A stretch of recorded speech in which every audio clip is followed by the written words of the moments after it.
Okay, it's time.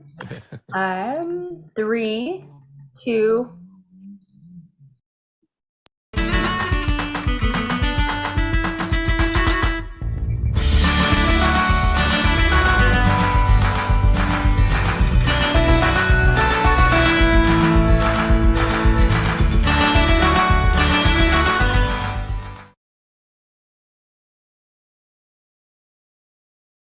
Hello and welcome everybody to our April 2023 webinar series, Farming with Fungi.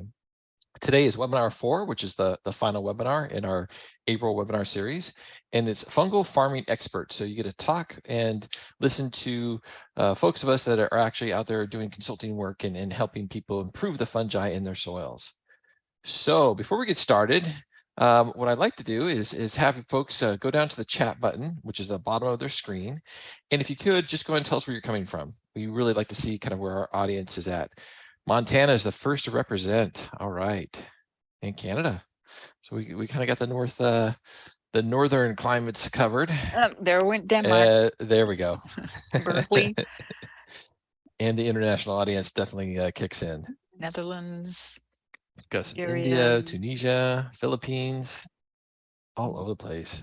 Belgium. Manitoba. Yeah, it's great. New Jersey, that's really foreign. Yeah, exactly, right? Sorry, Anthony. Throw no shade your way. Switzerland. Arizona. Okay, Arizona, exactly. Yep. This is great. All right. So looks like we got quite a few folks to join so far. Let's go ahead and move on. So just talk about our April webinar series. So this is the 4th of 4. So we've already had webinars 1, 2, and 3. Just as a brief recap, we had fungi and the soil food web. Has some great presentations from Dr. Adam Cobb. And then fungi and the future of farming, which was a really good discussion and really kind of focused around mycorrhizae fungi. And really kind of the role in that fungi is going to provide. And then we have webinar 3, which we had Nicole Masters give us a case study on her Cottonwood Ranch in the Northern Nevada desert, and some great results there. Some very interesting things that were coming out of her case study. And then we have today's webinar. And again, there will be a replay once we're done with this webinar as well.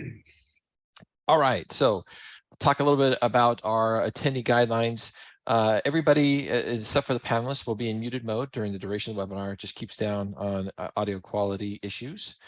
And then we have really 2 buttons that you'll need to pay attention to in the Zoom window. So we have a Q&A button, and that's going to be at the bottom of your screen. And if you have a question that you want the panelists to be able to answer and talk about, go ahead and post that question in the Q&A section. And then we have the chat window, which most of you have already gotten to, and this is an area where you can converse with other attendees.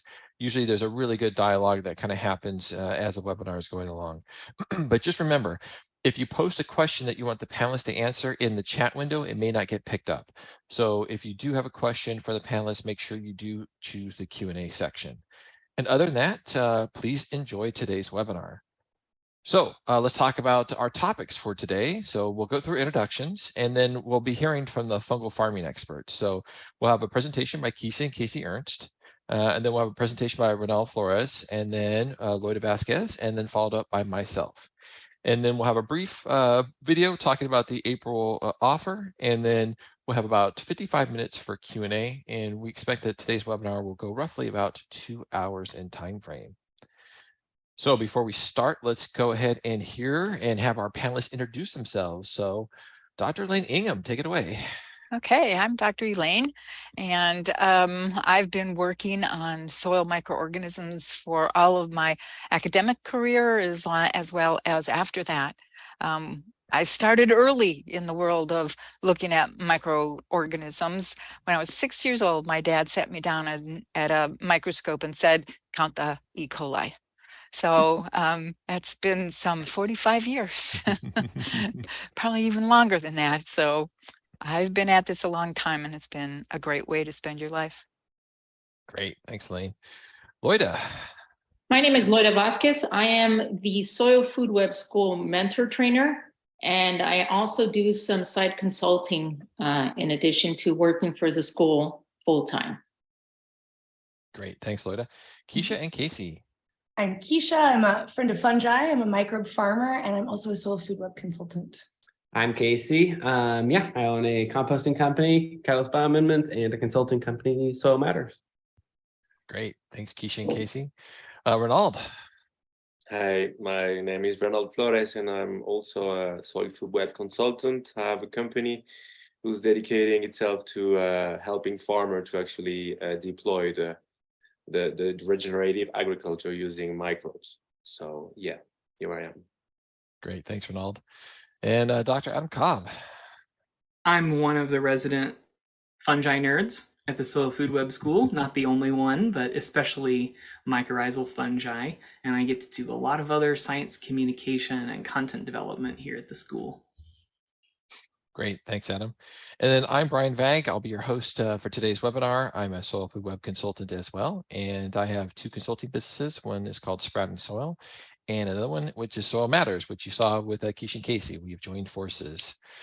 Okay. With that being said, let's go ahead and hear from our panelists. So first up is going to be Keisha and Casey. So Keisha, Casey, take it away. Hey everybody, Casey.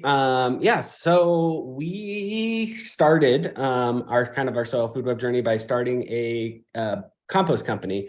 Our big goal there, it's the compost company Catalyst Bioamendments. Our big goal there was to try to figure out how to hone in some processes and creating compost that's biologically rich and something that we could repeat over and over again so that we could actually use this material in doing our soil consultation, our soil food web consultation work. So. And Soil Matters. So we've been, one of the biggest reasons that we're even in the United States now and not, we used to live in Ecuador and we were doing a lot of reforestation work there, but we actually met Brian Vog, who's here today, Sammy, who's in the background helping. And then of course we met Elaine in person as soon as we came back. And they're really those are the people that gave us the passion and the excitement to say, hey, we're going to start a compost company and try this out. And so, we've been working with these people for years and years, and we finally decided that we wanted to join forces so we could work on a lot bigger projects. It's so cool working with Brian because he's got a totally different approach than us. We're all very different in how we learn and how we go about our consultation. And so Soil Matters is kind of our new exploration, the thing that we're moving into next as a team to just take on more. Next slide. Got it. So the composting, this is right now is springtime. In California, we got more rain this year than, I think we broke records literally in rain this year. And so usually we spend our winter times composting because it's nice and cool. It doesn't really rain that much here and we can usually work around it. This year we couldn't. So right now we are just smashed making compost. And it's Casey and I just going crazy with the Catalyst team, just building as much compost as we possibly can right now. So a lot of our day-to-day in this moment is looking like, collecting organic materials, bagging compost. Casey's. Yeah, so right now our job, is I'm driving around collecting organic materials, always on the hunt for organic materials, searching high and low, looking for any place where I can get my hands on something that's, clean, fresh, something that we can put into our compost piles. But it's also, the job at the compost lot, if it was just making compost, it would be easy. A lot of it is also, dealing with customers, order fulfillment, dealing with permitting, the water board, there's a lot more that's involved in a compost lot than just the composting process itself. Next slide. So not to make it sound like such a drag. We're only making compost for a few months and then it's going to move into its resting period and maturation phase. And we get to move on to bigger projects like this. This is actually a project that Brian took on first.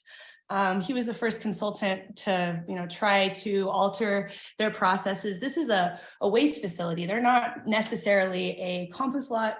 Composting is one of the methods that they use to reduce their waste. So they take in all the way from electronic, like e-waste, to green bins, to wood chips.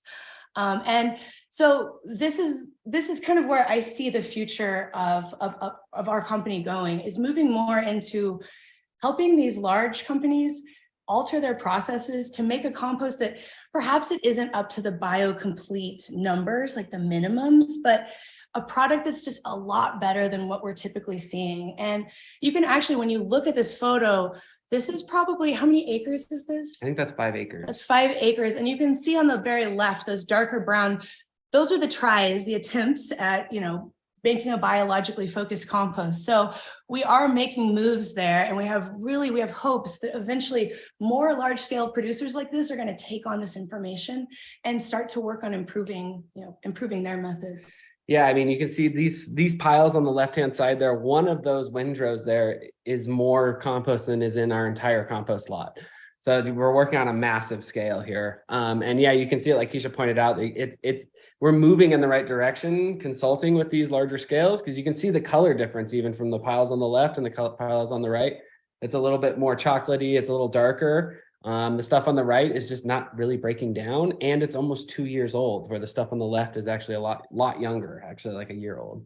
So we're excited to move into the reality of, like, right now we're kind of like, we make like fairy tale compost, we really focus on every single aspect. But with this, it's more of a challenge because it's dealing with what's coming in mass. So next slide, Brian. And so, yeah, I guess another aspect of what our jobs are is education. A lot of times people will call us, they want to purchase the compost and they're not really sure how to use it. They just know that that's something that they want. So we spend some time consulting, just little education things, just like on the phone with people. But then we also actually are going on tour this year to like driving across the US, like teaching people how to make compost. It was pretty interesting. Keisha just reached out and just, asked if anybody would be interested in hosting classes, and people from each one of these cities reached out and said, yeah, we'll host a class for you guys. But it's with this work, I think probably one of my favorite things about the job is the community. It's the people we work with that you see here today in this group. It's the students at the school that we get to interact with. Actually, a lot of these people that are hosting us are students and graduates of the Soil Food Web.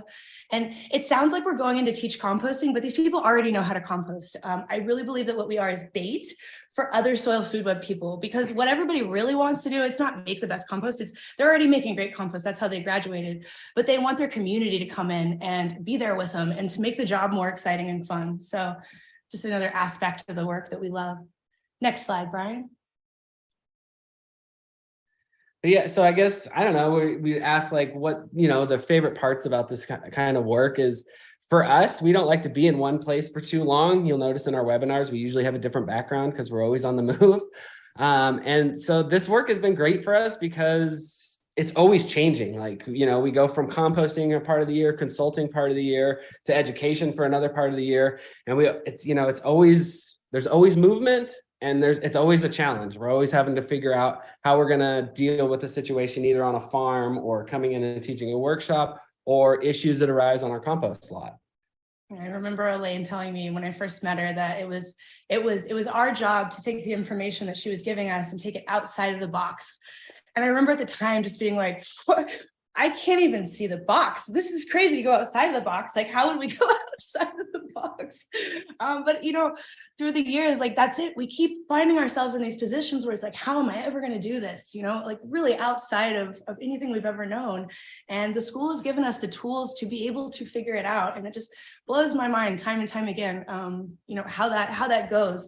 We'll be up against a wall, just like, how will we ever accomplish this goal? And then with the folks that we get to work with, a lot of the people that you see here today, we reach out to each other for information, we help each other out, and we figure out the impossible. It's amazing.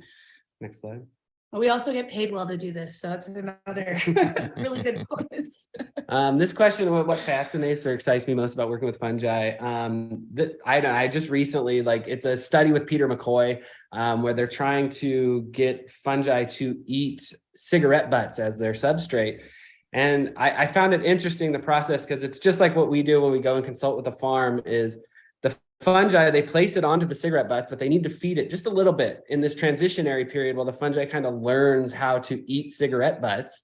And so there's a small stimulus of food going in, and then eventually they pull that food source away and the fungi knows how to grow on just cigarette butts alone. And it's really cool because in our work, we go to a farm, they're putting out tons of fertilizers. And what we do is we introduce microorganisms, or the cigarette butts in this analogy, And we slowly give a little bit of food until the plants kind of learn how to transition themselves into kind of growing in their own media again. So I don't know, that was something that fascinates me about fungi. Yeah, for me, it's just the idea that we work with microbes, like they're our co-workers. And I really come to think of it in that way. This reality that we're working with invisible life, like it never stops mystifying me. I feel like it's magic. Next slide, Brian. Sorry, Elaine, I didn't mean to say magic. I saw your face. It's science. It's science. It's science. Magical Oh, science. one of those days. Really mystical. But it is magical. If you don't know anything about the biology in the soil, we can really mystify you. But as soon as we Right. start explaining, you go, oh, that's how it works. Oh, that's how it works. Yep. Oh, and then we were asked to pick our favorite fungal photo, and I was like, oh, geez. I was just going through, so many photos of fungi, and I couldn't pick one. And, I probably could have picked a better one. Elaine was pointing out here that I'm not even in great focus on the left, and it looks like some blue threads. But what this really is fungi from an old growth forest. And what I really love about it is we're zoomed out here so that you can just see the way that it's wrapping through, grabbing our organic material, binding it, and creating those open passageways that Elaine always talks about, the hallways and the openings where the water and the microbes and the roots can travel. So anything that's, at 100x total magnification that looks like this is a favorite photo of mine to look at. Next slide, Brian. And this slide is, talking about. First of all, I didn't take this picture. It's taken from National Geographic. There's an excellent photographer that did this. Go ahead. Sorry. Our favorite fungal experience is a time where Keisha and I were in Ecuador. We went out into the jungle, and we were staying at this place that kind of showed us like plants and was taking us around on a tour during the daytime. And then at night, somebody came in and was like, hey guys, come with me. And we're like, okay. And so we got our lights and we're walking through the forest.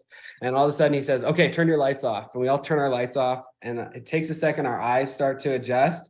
And all of a sudden it's like, oh my God, the entire floor of the forest was blue. It was like neon blue, like Avatar. And you could bend down and pick up branches and sticks, and you could see mycelium growing on all this substrate.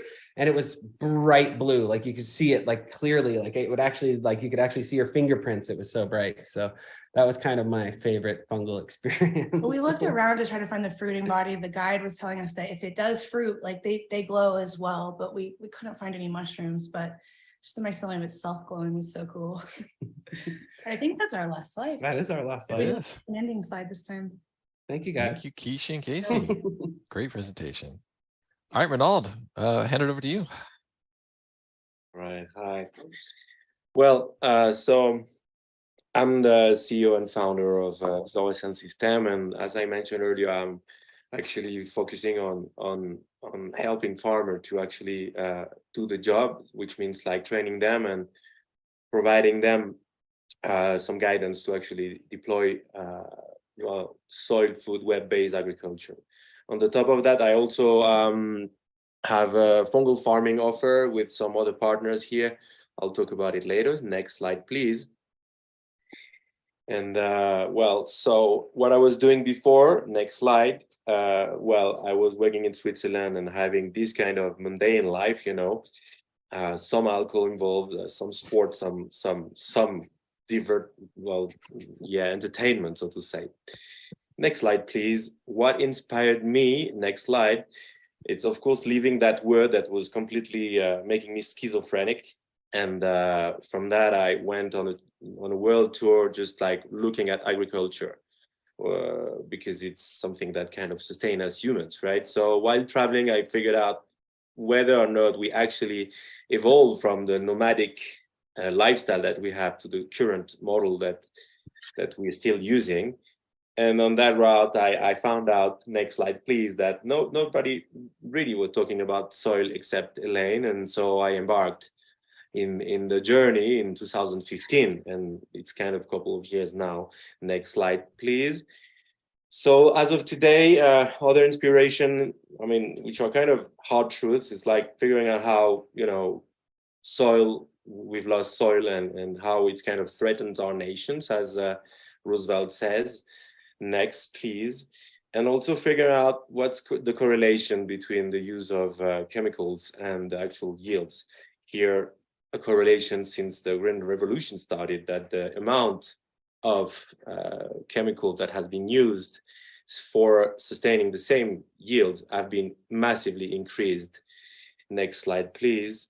That has, for me, a trigger with the population. Indeed, if you think about it, like, I mean, the Green Revolution started in this year, in the 1960s, and since then the population has emerged, has boomed, right? Which means, like, is that related to the actual, let's say, increase in yields that also are being spoken? I'm just wondering what it inspires me. Next, please. Yeah, correlation, looking at disease, how this whole, you know, trend went up, and just figuring out whether or not it's linked to agriculture, the way we do it, what product we use. Next slide, please. So within all, I'm just came out to a very strong fact, which is the next slide, please, which is the amount of these chemicals that we've been using since 1960. And here the number is trillions of millions of tons since the 1960s. So this is the kind of idea of how much money did we throw in our soils to actually make agriculture. So I use that one to tell farmers how much would they be ready to invest to regenerate the soils. Next slide, please. So next slide, please. It all started for me in the country where north of Europe, where the winters are actually covering the rivers, and you have these very scary looking men at the background. Next slide, please. So it's Sweden, where I could actually prove that biocomplete compost and compost extract and all that could actually make a real difference in yield as early as the first year. Here we tried 8 crops. The picture in the background is interesting because, I mean, these people were already farming organically. However, if you see the neighboring kind of river, I mean, this river goes up and down depending on the season. And that was, you know, overflowing this zone where we are doing this plot here. But the original owners were actually selling their soils, which means there is a consciousness here about, you know, the fertility of soils and how people value it at the point where some are actually ready to buy some. So we regenerate that plot, and as the number says, it was pretty successful. The next one is about what's up now, what am I doing, and what does it look like next? Well, I have kind of started to make a challenge on myself. So each farmer that I'm working with is buying these machines. So now I'm scoring at 4. These are kind of, you know, pricey machine if you think about it. Next slide, please. So it's compost related and also compost extract related, where I have been working really hard to, you know, adjust designs for compost extract machines. The one on the right is kind of an early stage, has been finished, pretty adaptable in this farm condition. And on the left, also entering the design of the compost sites, which is another challenge, so to speak. Next slide, please. I'm also working, you know, putting my head in the microscope and continuing permanently to try to understand the relationship between all the other factors that can influence soil, such as enzymes and then carbon, and also, I mean, that could be functional genes, and of course the end line being the yields here. Next slide, please. For me as well, one of the main challenges, like how to actually get these microbes and fungi back into the soil. So while using regenerative agriculture techniques such as no-till or strip-till, making sure that these microbes are actually reaching the zone, the place where we are putting the seeds. And I can tell you that it's a kind of very, it's a challenge, I have to say, because first of all, those machines are brand new, but also, I mean, these new techniques of regenerating has to be fitting inside inside the furrows where we place the seeds. The next slide, please, is also me figuring out farms as ecosystem, which means it's not just only about our crops, it's about what surrounds it, from riparian forest or agroforestry in a way, and then pollinators, going to the point of integrated pest management, and figuring out that in the end it's pretty much all carbon based. And so carbon in the equation is like gently entering my context. Next slide, please. We're going to look at what's the perspective that I'm looking at. Next slide, please. Here there's two sides, which is one on the left is looking at carbon market, and I'm putting together an offer now so we can include the soil food web, fungi, and all that within the carbon credit valuation, so the farmer can get some extra revenue, and also the fungal farming offer within the fungal farm at a, let's say, a large scale.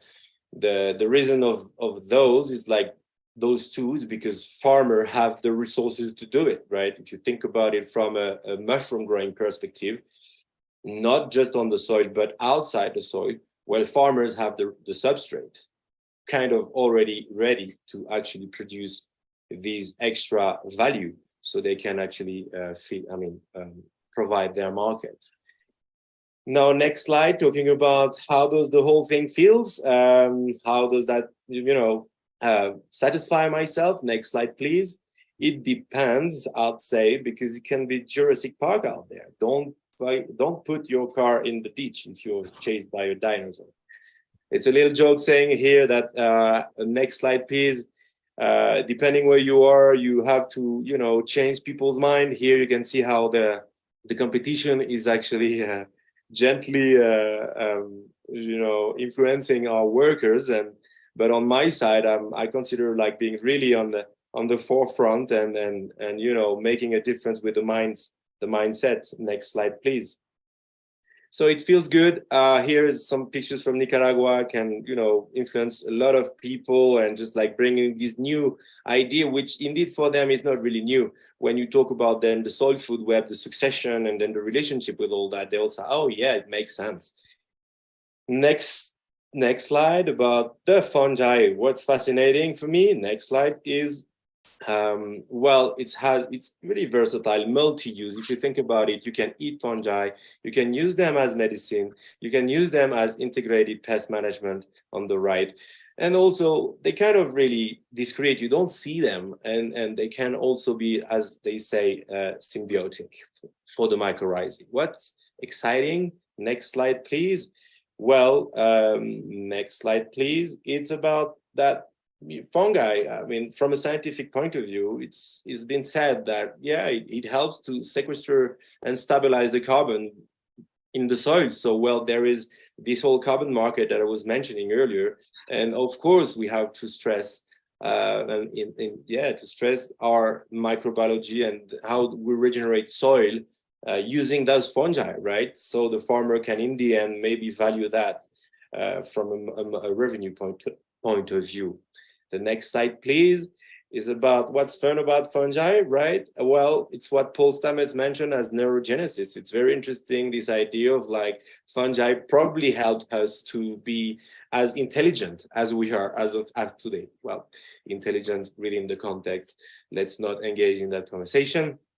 And the most experienced, next slide, please, the most interesting one on my side, go to the next slide, please, would be shared with what Paul Stamets is saying, is about how magical those mushrooms are, and how it can open, your mind on not just looking at yourself and mostly observing the surroundings. And that's it for me. Thank you very much. Thank you, Ronald. I love the photos. Fantastic. All right, we're gonna move on to Loida. Loida, take it away. Hello, everyone. Like I mentioned, I am the soil food web school's mentor training. So I train the mentors, but I'm also a consultant on the side. So before I joined Soil Food Web, I was a full-time consultant. That's where 100% of my income would come from. But as of 4.5 years ago, when I started with Soil Food Web, I focused on training students. And now my job is to train the mentors that train the students. Next slide. So before I started my journey in Soil Food Web, I was a private investigator. Now, it's a very different industry from what the industry that I'm in now, but it actually helped me. My investigative skills helped me perform better as a Soil Food Web consultant when I was on farms. You guys might know you have to do a survey of the land and do a little bit of investigating before you put a program together. But after doing this career, this private investigator career for about 16 years, I realized that I wasn't making a contribution to society, but rather I was recovering assets or lost assets from billion-dollar companies. And I came to the realization that it was no longer fulfilling. While chasing the criminals, was exciting, and it was a great adrenaline rush. It really was very superficial. It was a really superficial feeling. At some point, it just wasn't enough for me. So I had to rethink what I really wanted to do in life. I wanted a career that gave me purpose, one that would feed my soul. Next slide. So what inspired me to become a soils expert? Well, my mother had an early retirement, and she was sick from the typical American diseases, which is diabetes, high cholesterol, high blood pressure, etc. And when she retired, my parents bought a house in Mexico, and they moved to Mexico. Now, when my parents have never, if you think, well, if you assume, well, they must have been eating McDonald's and things like that, which is what most people think Americans eat. No, they didn't. My mother would cook at home, so they rarely ate out. But when she moved to Mexico, all habits being the same, in other words, they were still involved in the same physical activity. Nothing really changed except for where they sourced their food from. And that was from the local farms in the Mexican region that they moved into. And what my mother found was that when she came back to the US 6 months later to get her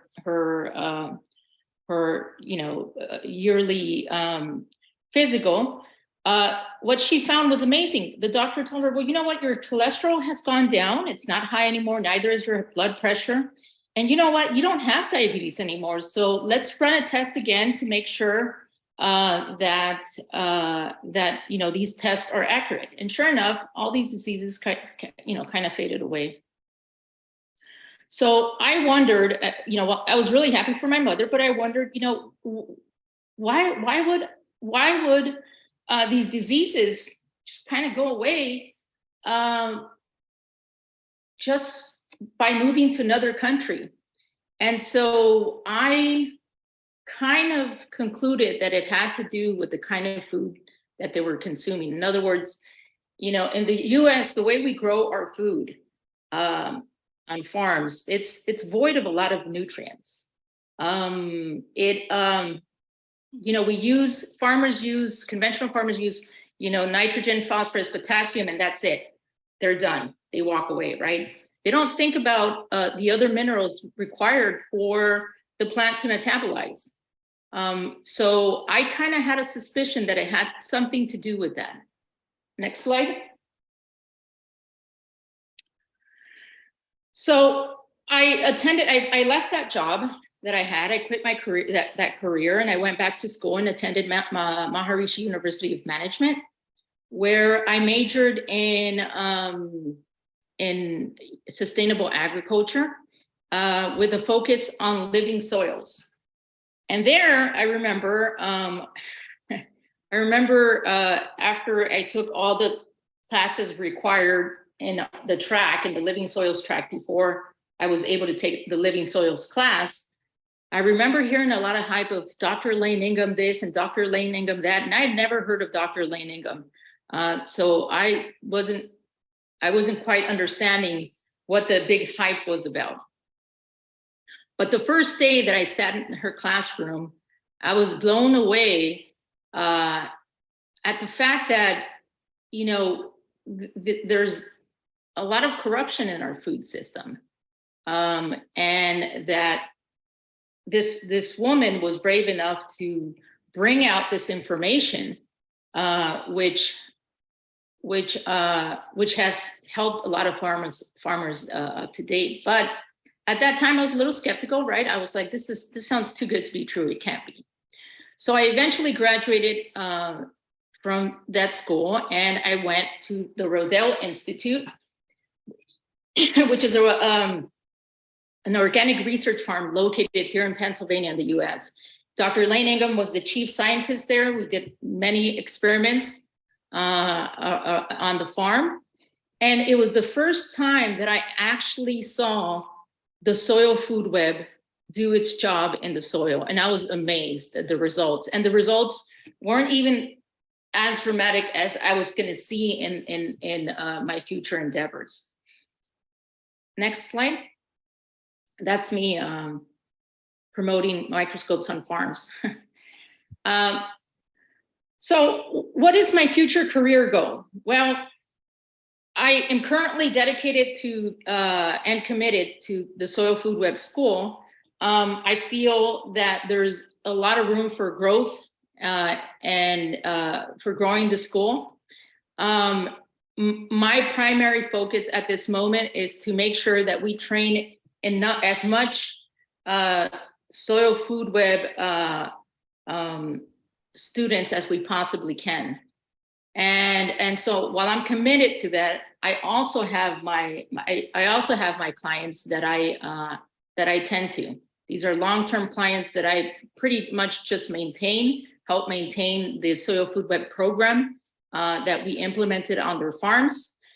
And so my goal is that when we can saturate the farming industry with a bunch of soil food web consultants, my goal is to then expand my consulting business and hire these consultants to tend to these clients and and future clients, and then continue to develop them under my supervision. Now, my business, I focus on helping farms, medium to large scale farms, make a transition from conventional farming to organic farming with the purpose to import that produce into the US.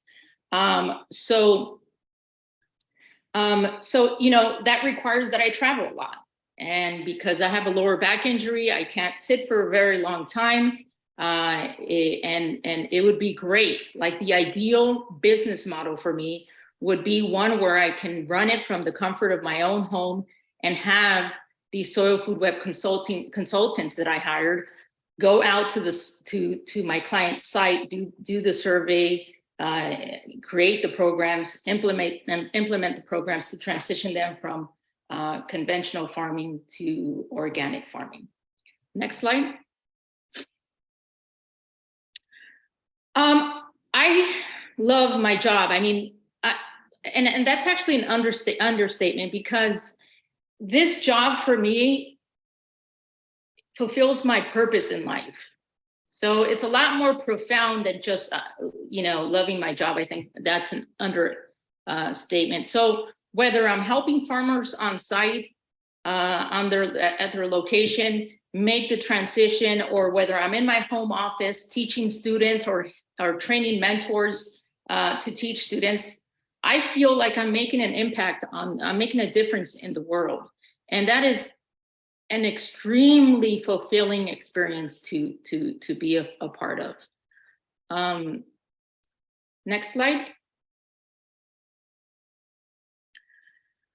I think that there was a time when I actually managed 2 large organic farms for about 3 years. And one of the things that and the fact that I was there day in and day out, I wasn't just a consultant coming in for a week or 2 at a time and then leaving.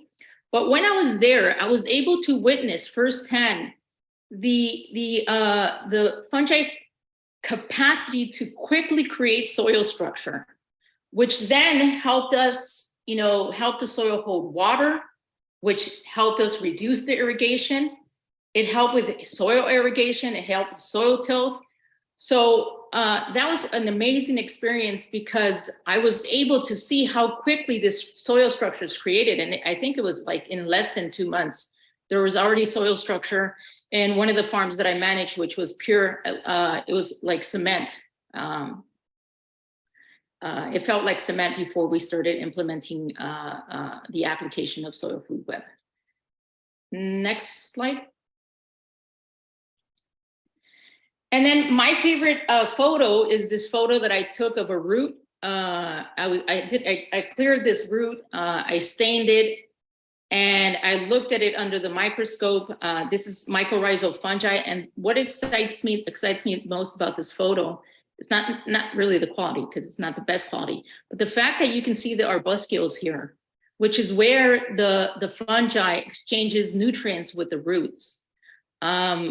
And this is one of my favorite photos that I've taken in my career. And every so often I open it up, I look at it, and I think of how amazing nature is, and how these symbiotic relationships between fungi and the plants can be created. And here I'm seeing it firsthand in a photo. And I think that's it.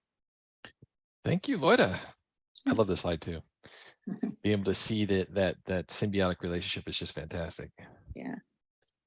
Okay, and I'm going to go ahead and talk about my journey. And so 2 companies that I'm representing here, one is Sprouting Soil, which is the consulting business my wife and I put together. And then my new business, which is with Keisha and Casey that they already mentioned with his Soil Matters. And one thing that Keisha had brought up that I think is really, really cool is we do come from different skill sets and have different knowledge bases. And I look at like the way our company works really well is because we have a diversity of skills. It's the same thing when we look at organisms in the soil. Diversity equals success. And so having a very diverse system, I think, is a huge benefit. So I just want to make that mention. Okay, so how did I come about this and the soil food approach? So it started with my wife and I. We had purchased a 5-acre homestead in Northern California, and both her and myself had grown up on homesteads. So my parents were very much into raising animals and having gardens and orchards and things like that. But my parents were very much into the conventional side of things. So we rototilled, we put down fertilizers, we used herbicides and pesticides and things like that. And that's what I knew. So when we bought our homestead, one of the things that we wanted to do was, hey, we want to grow our own food. And so I mimicked exactly, that type of mindset that I grew up with. And it was year after year, it was a slow decline in production. More problems were arising, and I was purchasing more products. And it got to a spot where I would, get these products like an herbicide, and it was literally reading the instructions was put on a hazmat suit, get a respirator, and it's skull and crossbones on the label of the product. And I was like, I'm spraying this on the food that I'm eating, and there was no better visceral experience than saying, I'm going to eat this poison that I'm spraying on my plants. I just can't handle this. So I thought there has to be another way. And so I really started down the road of permaculture. That's how I first kind of came about, changing the growing system. And I was seeing good results and success, and not tilling anymore, companion planting, doing a lot of mulching, things like that. But it didn't answer a lot of the whys for me. And I did find a book called Teaming with Microbes. Jeff Lowenfels is the author. And in that is the foreword that Elaine wrote. And I read, I think it was like 4 or 5 pages in the foreword, and it already answered a whole bunch of whys and connected a bunch of dots. And that's when I looked up Elaine online, found a different YouTube videos, and I said, okay, I need to know more about this. I'm a very curious person anyways, and it was like, all right, I really want to figure out how these systems actually work. And that's where I came about for the Soil Food Web School. I signed up as a student, and my journey began that way. And then so my wife and I decided to start our own business. Now, her and I both worked in the high-tech industry. And this was interesting, Loida made a comment about being a private investigator before and taking those skill sets. Well, I worked in the high-tech world, really kind of focused on supercomputers and very complex computing systems. And it's interesting how very complex compute systems have some mimicking to natural systems with the complexity and those kind of systems, how they integrate and work together. I was finding a lot of kind of correlations there, and I was like, wow, that's pretty interesting. So I felt like my time in the high-tech world served me well to understand these complex systems, or at least kind of put that together, how these things actually work. But eventually, we created the business and we want to make sure we can make a go at it. So I was running the business part-time and working full-time still. And then it was like, all right, you know what? There's a huge need. The demand's growing. Now's the time. And so I left my high-tech career, and my wife retired as well. And so we then went full-time into doing the consulting business. And that's where we started Sprouting Soil.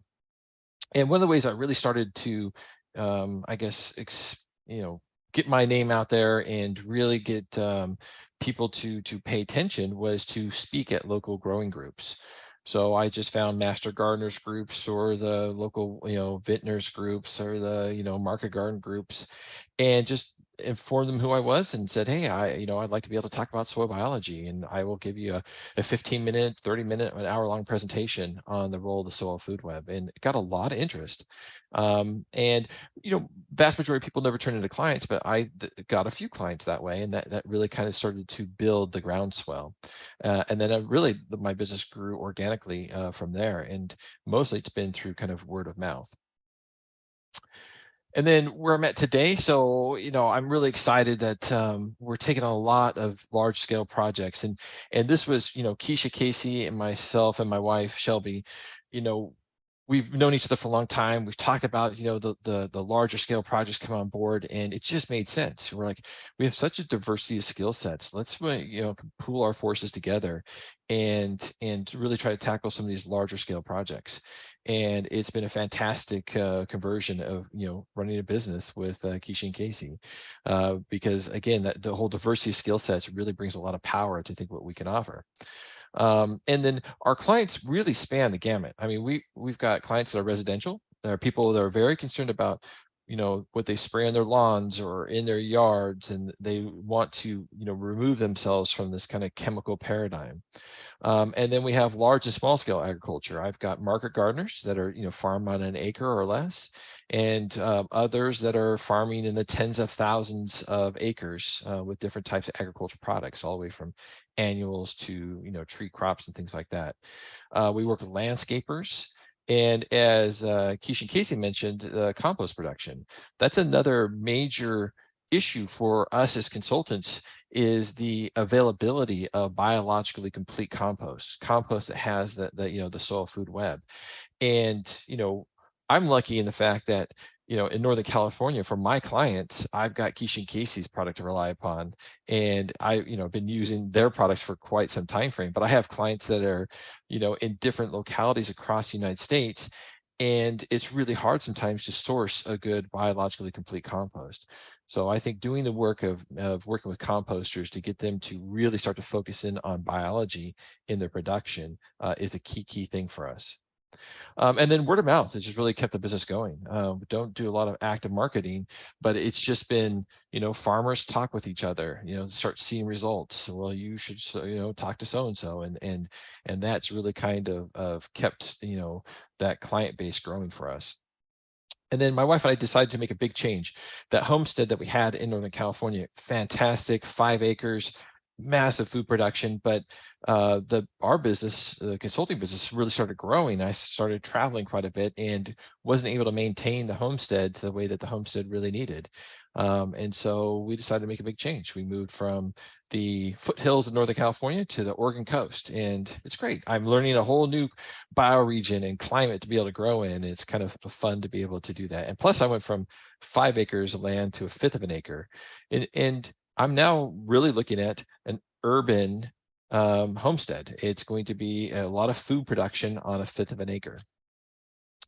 And I find that the work is really fulfilling. I mean, it is fascinating. There are a lot of similarities between clients, but every client has major differences, and it's like a puzzle pieces. It's like I get a new puzzle every time I meet with new clients, and having to try to figure out how we're going to make this work within their system. Okay, and then really the future is, I see big things for Soil Matters. We're going to really expand our consultancy business.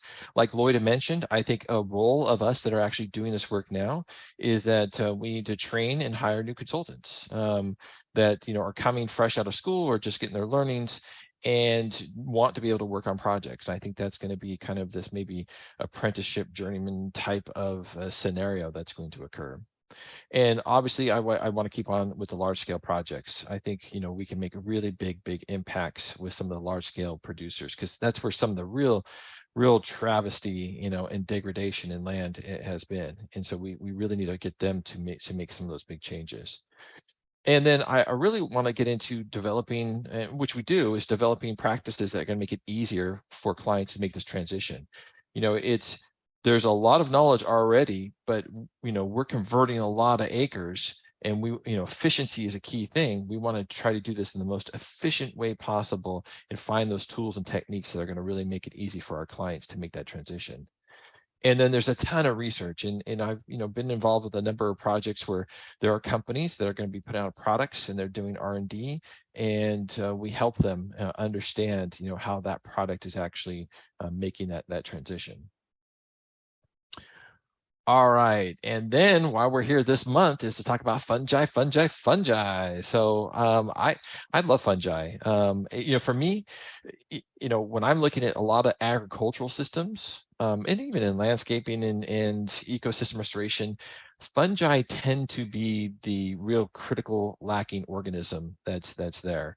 And they need the most help. I think they've been the most damaged as far as in those natural ecosystems to really kind of reset that balance. And fungi just fascinate me. I really love the ways that they impact plants and really how they kind of fit to their ecosystem. I'm going to use an example of one of my favorite stories, or worked with fungi, and I saw some things coming in the chat around Amarilla fungus. So I have a client, she has a beautiful yard and she loves trees. And she has these fantastic oak trees that are in her backyard, really tall, old oak trees.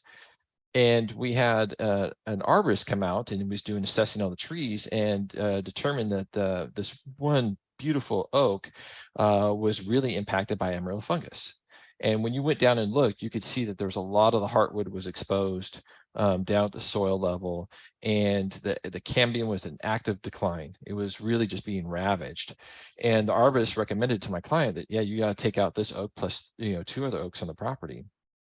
And she was devastated. She didn't want that. And I had gotten introduced to her just at the same time frame that she got this information. She says, is there anything that we can do? And I said, well, I can't make any guarantees that we can treat the Amarilla fungus or save this tree. But I explained to her about the whole soil food web and disease resistant soils, and how we can really kind of push her entire property into a better balanced ecosystem. She goes, well, I want you to focus and try to save this oak tree. And one of the things we determined pretty quickly is that our area around the oak tree was highly compacted. And then when I looked at the biological assessment of the microbes, it was really not very much fungi. Probably Amarilla fungus was one of the more predominant fungi that was there. Lack of predators in the system, and so really not a functioning soil food web, especially for an oak tree. And so I said, well, let's take a look at this. We're going to go ahead and try to reduce the compaction and add biology. So we went through and did a lot of deep root zone injection, broke up a lot of the compaction, added mulching, added biological complete compost, and tried to increase the organic matter. And within 6 months, the oak tree was showing a massive change. So instead of an active declining cambium, it started to heal and roll itself over and really created a really strong healing sites around the area that were infected. Unfortunately, the heartwood's exposed. We're going to have rot and decline. There's just no way to prevent that future, but I think we gave some years at least to the tree. And one thing that you could tell in the tree too, that it responded very well as far as the vigor and growth. It really started to show much better production in the leaves, a lot better strength, coming from the tree. And the arborist came back and said, wow, I was kind of shocked that there was actually, this much improvement to the tree. So ultimately, we won't be able to save the oak tree. I think there's just too much damage, but it was just a good way to be able to try to provide at least a little bit of health back into that ecosystem. And my client was very, very happy that she gets at least that oak tree for a little bit more time. Okay, and the last thing I'll just say, this is one of my favorite photos, and it's funny because I see fungi all the time when I'm doing my microbial assessments, and I love seeing fungal hyphae and so forth. But I become a huge fan of going out and doing forays and looking for different fruiting bodies, mushrooms that are out in the forest floor. And when we moved to Oregon, one of our first hikes we went to was a local trail around here. And this is one of the first things I saw when we were on this trail. And I was like, oh yeah, this is great. There's tons of fungi around here. So we joined the Lincoln County Mycology Society, and now I get to completely geek out on identifying different types of mushrooms. Okay, well, that was my talk. So we're going to talk a little bit about the April promotion, and then we're going to get into Q&A. So if you had questions, again, remember, go ahead to the Q&A button to the bottom of your screen and start putting in your questions. All right, so the Springboard Plus offer, which is offer was extended until April 30th. 2023, which I think that's today or tomorrow, is the end of the promotion, and significant savings, 47% off. And this is the last time I think we're going to be offering this at this kind of discount. So let's take a quick video and discuss about the different programs.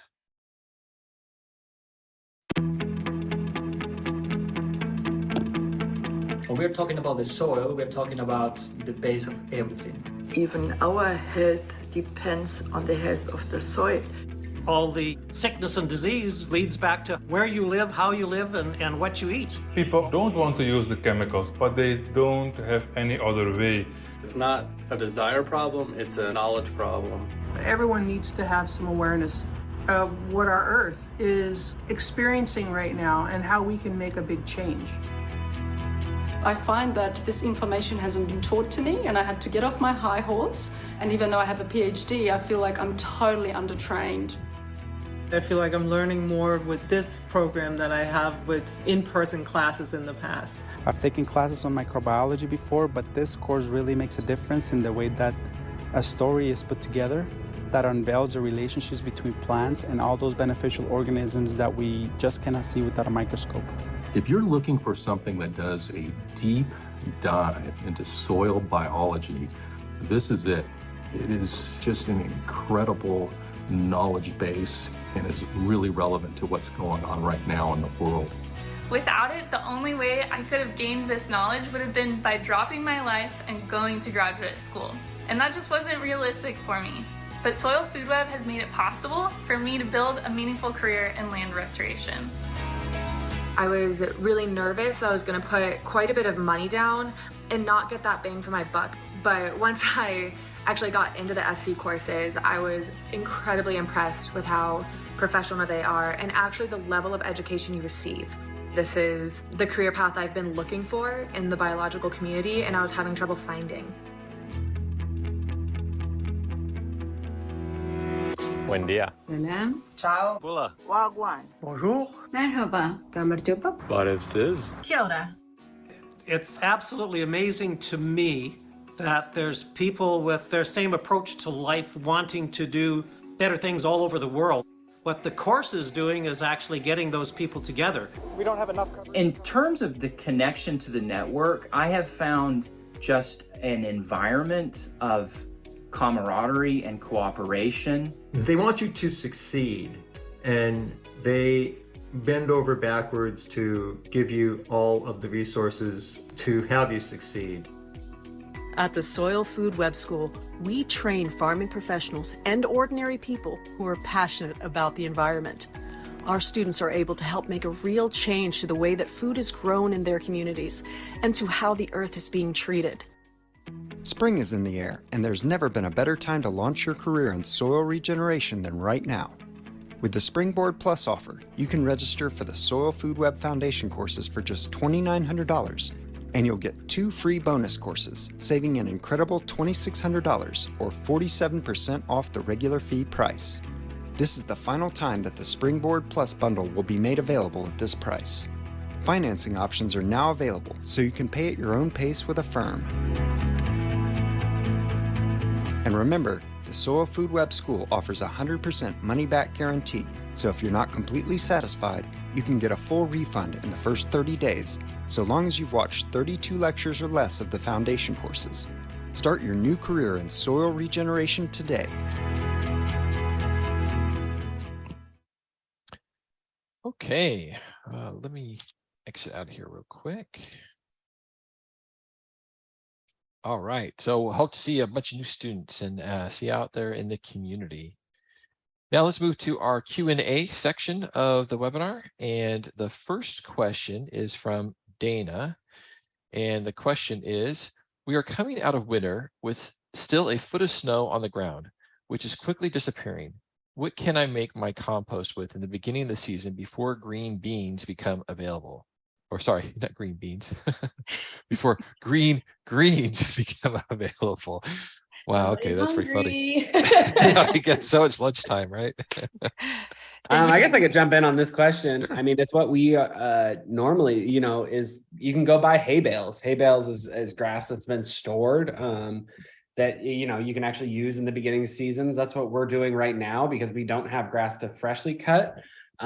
We are digging into our stock of hay that we have collected from around our facility, and it works great as a green material as long as it's still visibly green when you crack open that bale. Yeah, I think that's a big thing of just having some foresight, saying if I know I'm going to be composting during the winter time frame when I have lack of certain things during the growing seasons, getting like hay is just a good way to store a green material. You dry it down and then you can go ahead and use it. And when you need high nitrogen, grow some alfalfa, grow some trefoils, grow peas and beans and any lupin that you'd like to, have. But then you've got to, mow them down in sometime in the late summer, early fall, and store that in a place where they don't get wet, where they aren't going to start the cycle of the bacteria and fungi decomposing that plant material. No water, the microorganisms aren't going to do anything. But as soon as there's water, so you have to store things in the proper place.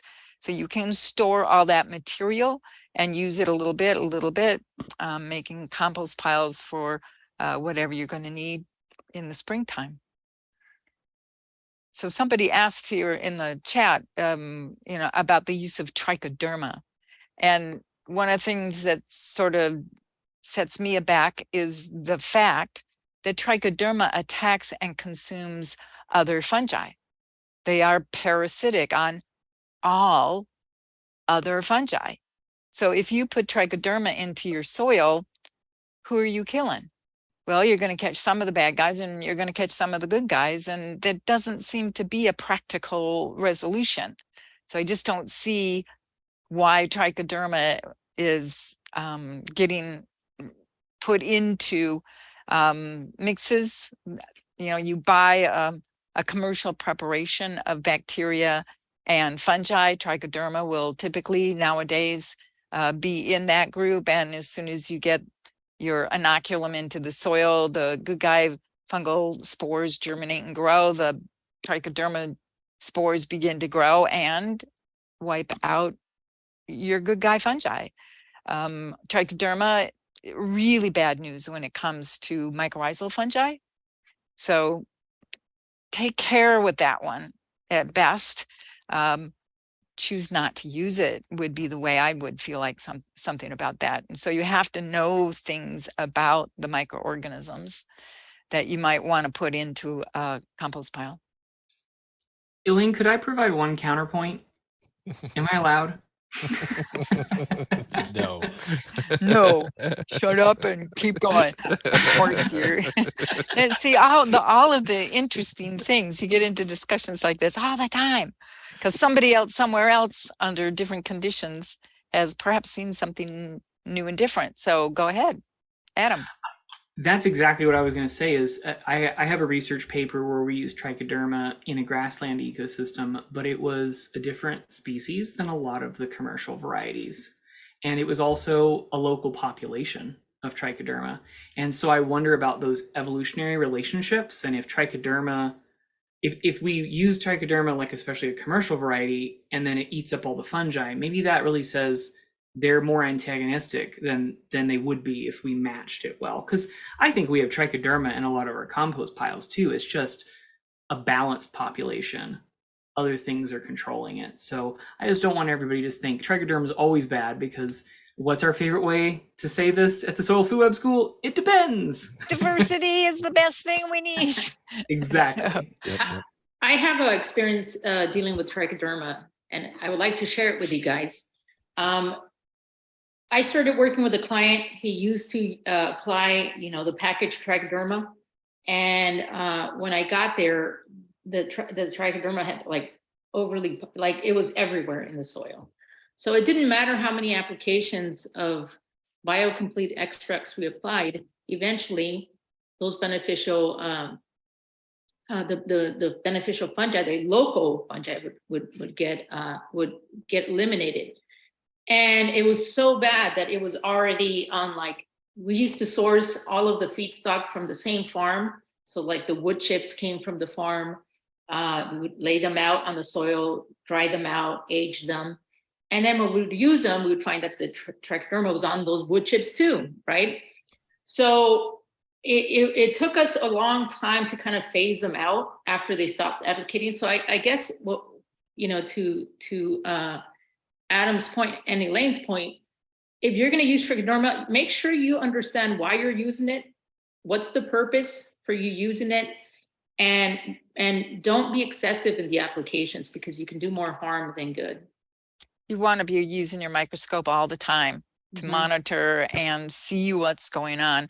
And trichoderma is kind of nice because the spores of the trichoderma are a very different color from most other, the browns, the tan colors, those things. Trichoderma typically has a dusty gray green color to it. So not all of the species, but most of the species that we've found are troublesome, are easy to separate out. Now you've got a problem here, and now what are you going to do to get rid of it? That's where things that eat fungi come in handy. Mm-hmm. Isn't this just a typical problem that the chemical agriculture paradigm has made everybody go, more is always better. Yeah. More is always better. And then we come in here and we're like, watch out for this thing. And then suddenly it's like, they hate trichoderma. And then I'm like, I don't hate trichoderma. I just don't think you should get it out of balance with other things. And we're always dealing with this mindset shift that nature is wiser than us. Yeah.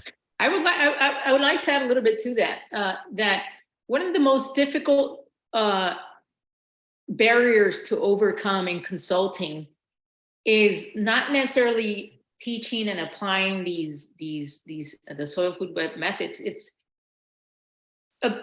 making sure, or it's that paradigm shift, getting the farmer to shift from one way of thinking to a more holistic way of thinking. That is very, very difficult. Sure. And it requires a whole nother skill set. It does, and the challenge is sometimes the farmers, the owners, they'll make that mindset shift before their employees do, or the people that they have on their team. And now you have the headwinds of, all right, the farmer's on board, they want to push, but then there's somebody in their chain of people who do this work that don't buy into it. And education is how you unlock that. I always advise my clients, we're changing systems, massive paradigm shifts. We need to educate your team so that they can buy into this, internalize it themselves. And without that, sometimes it's just a disaster. Yeah. Isn't this just like supplements in human health, where they come around and they say, take this pill and it will solve all your problems. You don't have to change your diet or your exercise routine, just take this pill. And then we have people out there selling those same idea as agricultural supplements. This trichoderma cures it all. And then you're like, wait, I really wish I could undo this. This is a huge problem. Well, but now you need this pill to handle the side effects of the first pill. Right. And that's totally normal. Yeah. That's how the world works. We've been trained into this mentality for sure. Maria asked, if you don't mind, Brian, I'm not trying to take your host. No, it's fine. Yeah. But Maria asked, do you teach those skills, right? And I want to say that I want to answer this because I'm the one who brought it up, but I want to say that the best way to change the employee's mindset is to show them. So, when I interact with these employees, I listen to them. A lot of times there's this frustration that this other consultant came, promised us the world, and nothing happened. And so I just listen to them, and I try to get as much cooperation from them as I possibly can. And knowing that once they start seeing the results, I don't have to do anything to change their mindset. Right. Yeah. They're bought in at this point because they see it. They've internalized it. Yeah. When they used to be spending $160 per acre on the chemicals to put into the system to get a minimal production. And now they've dropped in the biological approach, they've dropped that to $20 per acre. And they've doubled or tripled or quadrupled or gone up by a factor of 100 or 200% more production, all with higher nutrient levels in it. That convinces them. It also usually gets them really interested when you start talking about these things. Locally, we have to find out what those ratios are going to be because we're using, one person's results to express the concept from around the world. But there are examples that a lot of them, and we try to keep those examples turning over new ones every couple months because each of the students is required to do demonstrate that they know how to convert this dirt back into soil with all of its resulting beneficial things for the grower. So, constant new expressions of how this all works. And as a person that's going to become a conductor, a consultant, conductor. You want to learn. You want to be able to explain all these beneficial things that have happened with the mentors or the other students taking these classes. The more and more people we can get out there, we have other groups of people whose job it is to get out there and make certain things change, turn over. The old ways are put aside because they weren't working, and now we are working on something that needs a lot more work to know exactly how it's going to function in Southeast Asia or South America or the North Pole or wherever it is you're going to try to grow plants. We've got a lot of work to do yet, but we can demonstrate to everybody that these things are happening. Yeah. I'd like to add something on this topic. Sure. There is a big load of human psychology management in this thing. How do you actually are successful can you be in just like bringing a new idea in an existing, strong, solid, 50 years old belief in terms of habits for agricultural conventional management is also a very good one. I have learned that on my own, let's say, benefit today. So yeah, by proving and by having multiple angles of bringing the thing in, because you can look at it from multiple angles, right? It's like either from the money side of things, or from the ecosystemic side of things, or from the human side of things, or, you know, broader side of things, or climate change side of things. But, or the combo of it, still finding out what is the key to open that door to just make that happen on the top of making a trial, which is actually very, very pragmatic. Agree. All right, panelists, let's move on to the next question. The next question is from Regina. And the question is, can you physically add mycelium to compost, or will it develop in there naturally? Hot or cold compost? Or you can get the mycelium to grow, and that's what we're really talking about. The mycelium is the body of the fungus, all the strands, the you know, the fruiting bodies, things like that. Mycelium to compost, or will it develop there naturally? Well, to a fungus, it's just food. And does that fungus have the enzymes, that capability to break down this particular food? If it doesn't have those enzymes to break down this kind of organic matter, it's not going to grow. It's going to go search for something else to grow on. And so you start seeing different kinds of fungal species growing under different conditions with different foods. And that is part of what you have to be, you know, understanding. What set of microorganisms are really going to work best for the kind of problem that you have. Is it nitrogen or phosphorus or sulfur or magnesium or calcium that your plant is lacking? Well, your plant knows that. Let your plant send out the notice to the microorganisms growing around the root system that says, hey, I need some boron. I need some manganese, I need something, whatever. And that exudates the plant puts out tells those bacteria and fungi that do have those enzymes to go out and start chowing down on those nutrients that are in the organic matter. Your plant can't access nutrients in organic matter, so it's got to go through the nutrient cycling process. You've got to have, you know, the enzymes have to be present in the organisms to pull it out of the sand, silt, clays, rocks, pebbles, etc. And now hold on to those nutrients right there right next to the root system of the plant. So then when the predators of the bacteria and fungi come through, they chow down on those bacteria and fungi. There's too high a concentration of nutrients inside bacteria and fungi. And so the predator poops out or spits up or exits these compounds, the soluble nutrients that your plant requires. And so by very simple diffusion, pulls those nutrients right in. So we've got to have all of those different species of fungi and bacteria that do that decomposition. So you can see why we push just diversity. It doesn't really matter how much. If we have just a low number of spores of that fungus, you mix in a food that's perfectly right for it and perfect conditions, oxygen, water, temperature, and pretty soon you have a gazillion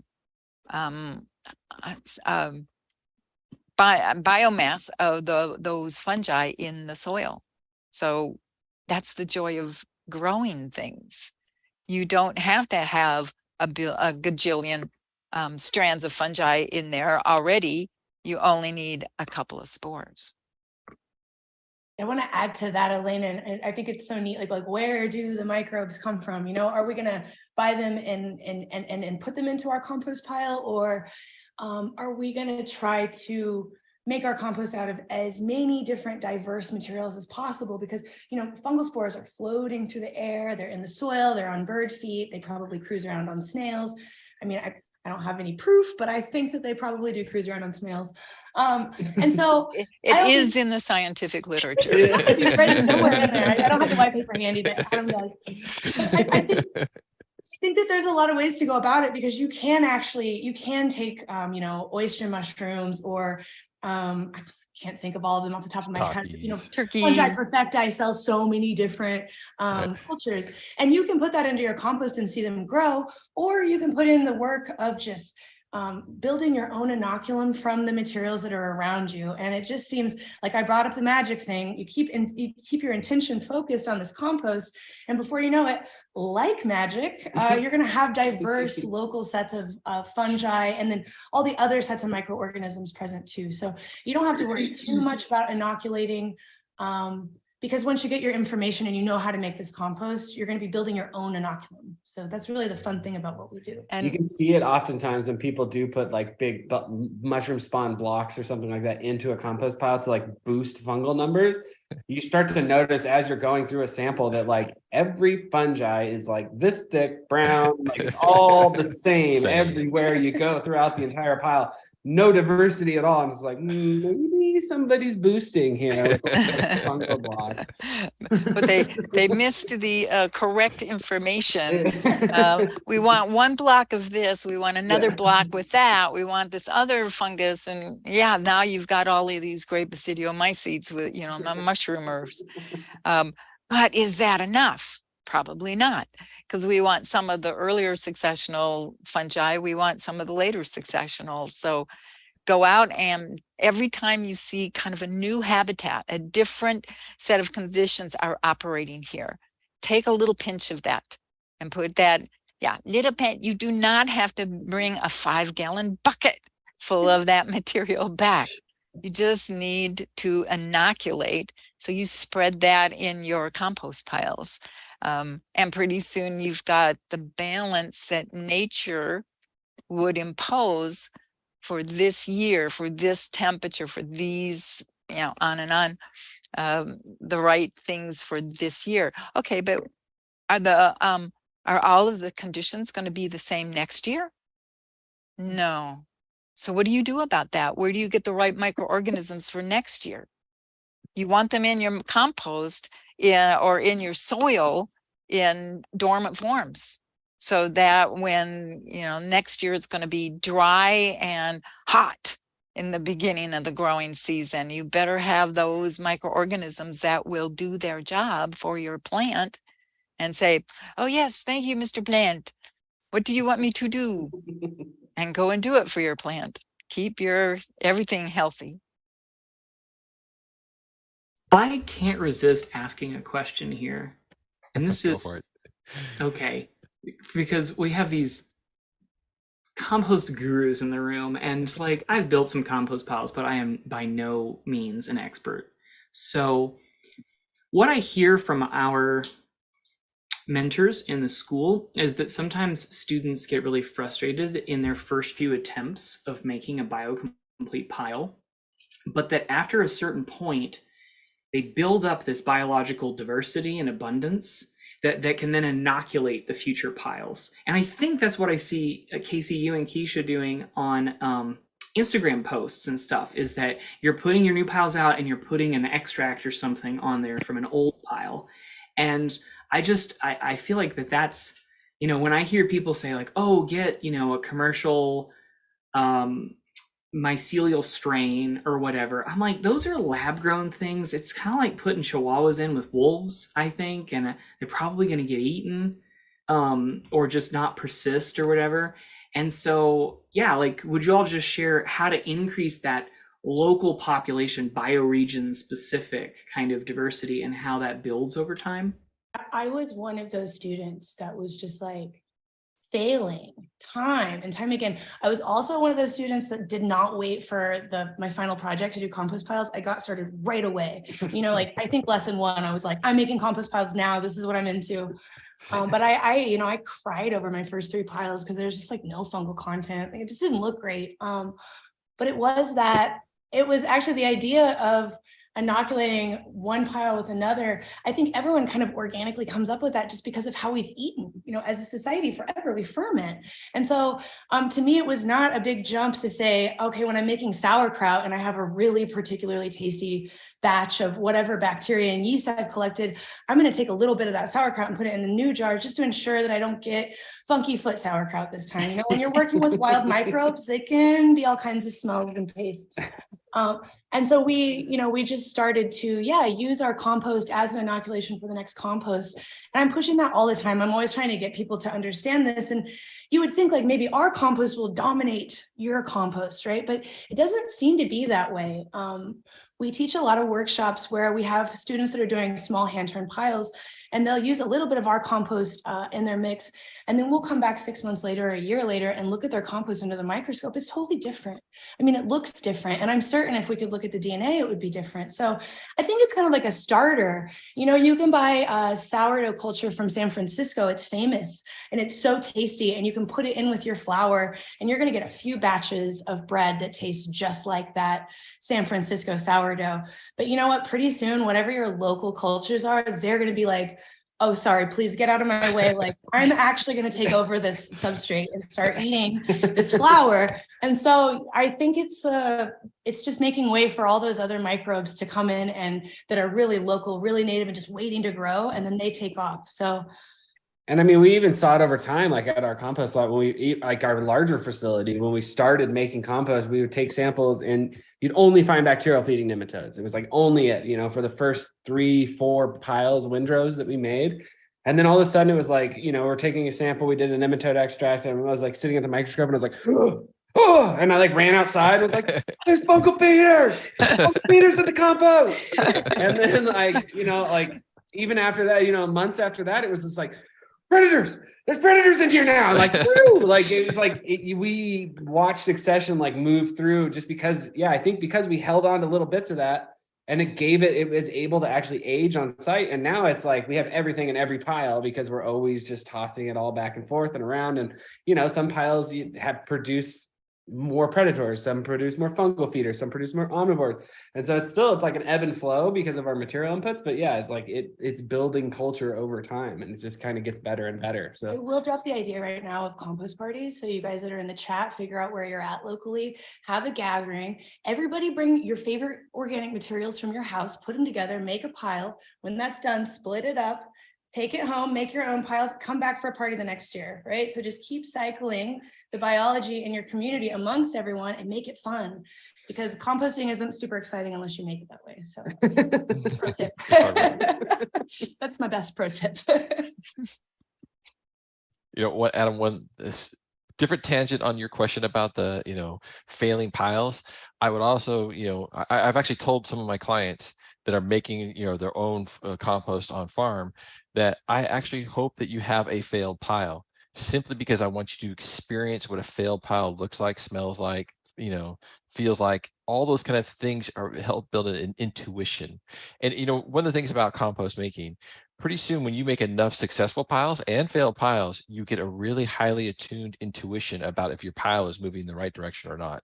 And then you're better manager of managing moisture and your mixing and your turning and all that kind of stuff. So I always try, when people fail, it's like, don't look at it as a failure, look at it as a learning experience. You actually learned some really good things by this failed pile. So don't beat yourself up too much. I'd like to add something on these ones. One of the first large-scale one I've done was in Latvia, so North Europe. And in this part of the world, you have water which has a higher content of sulfur.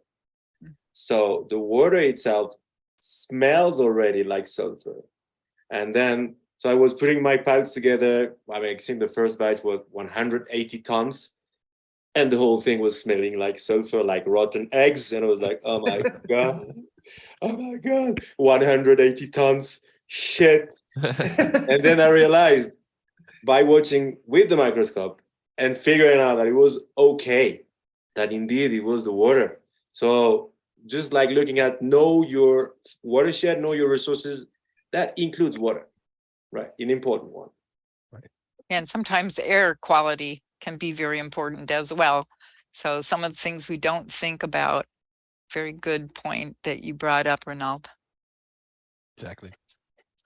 Okay, let's move to another question, and this one's on compost. So we haven't deviated from that topic, and actually, I love this question. The question is there any such thing as bad compost? Well, we wouldn't call it compost then, would we? Exactly. Let's So reclaim the word compost, right? Yeah. You can have putrefied organic matter. Yep. And many people mistakenly call that compost, but when it stinks to high heaven, and that means all of your nitrogen is leaving in a gaseous form, that remnant that's still on the ground isn't going to grow plants very well because the nitrogen went goodbye as nitrous oxide or ammonia. Well, and then how about the hydrogen volatile compounds? Same there. How about some of the calcium compounds? How about, just go through all of those things that can, under anaerobic conditions or under extremely acidic conditions, will produce volatile gases, and you now cannot be talking about that material that's left on the ground as being good compost. It's putrid organic matter. It's like we have to reclaim that term compost, because that's a challenge. I mean, really, just the question that's alone, is there bad compost? Yes. I mean, you're going to go out to the market and you're going to find compost out there that is going to either provide you very little biological,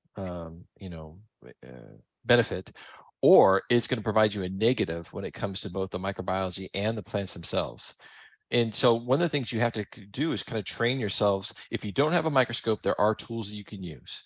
Your nose is a really particularly good one. If you open up a bag of compost, or you go to a compost lot and they take a bucket loader and they open it up, and you just get hit in the face with a massive ammonia smell, or really just an awful yucky smell, or a gazillion flies wafting off of there, avoid it. And then your eyes are another one. If the color of the compost, if it's black, like really just dark black, it probably went through a very anaerobic phase that will cause the compost to go that way.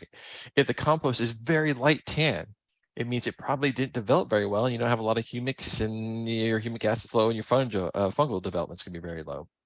So color of the compost, and then your hands, the texture. If the compost is dry and just kind of like granulars, and it doesn't have any stick to it, more than likely it didn't develop any of the biological glues, the glomulins that are going to be in there. It's going to be very low in biological quality. So those types of things you can use on your own to make some kind of assessments as far as this compost going to be, good or bad. Now, granted, the best tool to use is a microscope. Not everybody has one. And you can hire somebody to go out there and do an assessment for you on compost. I do that all the time with my clients. They live in an area where they don't have compost. Well, start sending me samples, and let's take a look at the local environment and what kind of compost companies, and then we'll pick and choose which are the winners that we want to be able to use. I'll add that too on this topic. It's been interesting to me working with, at scale composters, like really large scale composters. And the photo that I showed earlier, the guy that actually runs the compost lot loves to tell the story.